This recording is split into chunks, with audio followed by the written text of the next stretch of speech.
Nandi Vulandlela bakwethu siyalochisa studio 635 ePaula Mall ngokutsho njalo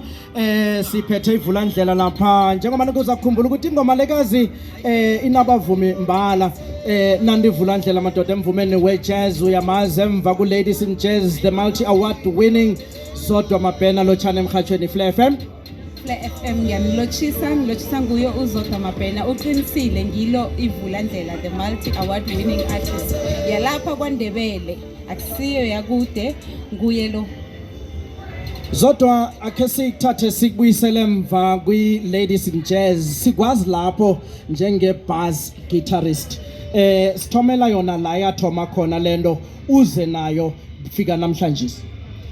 ngathoma umvumo ngisesikolweni and then i-Ladies in Jazz yang-identify from esikolweni ngeza actually bebafuna umuntu ozodlala ipiano but kwathola ukuthi kuchoda umuntu ozodlala i-bass ngathi kungcono ngidlale i-bass because i-pianist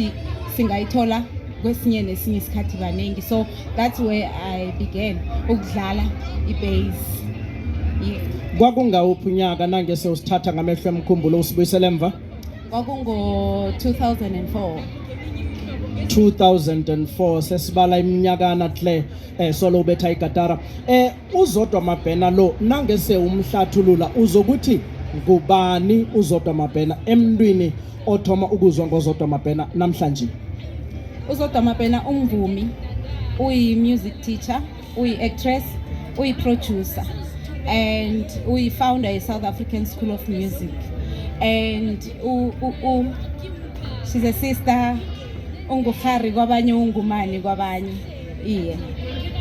siyathokoza kakhulu kwamambala nasingoma iyavezwa namhlanje kwakhona i-listening session yokuphuma ilanga lilinye kukhukhula Mungu lengoma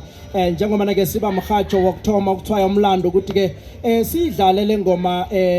kuyo yonke imhatsho khona eSouth Africa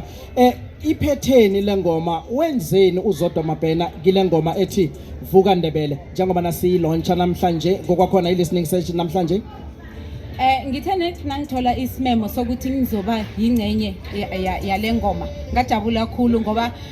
into le uthando ayenzako ukuba yi-activist yesindebele ngingiyo ngenxa yomvumo ngengcenyeni yomvumo mina because ngi-advocate la ukuvuma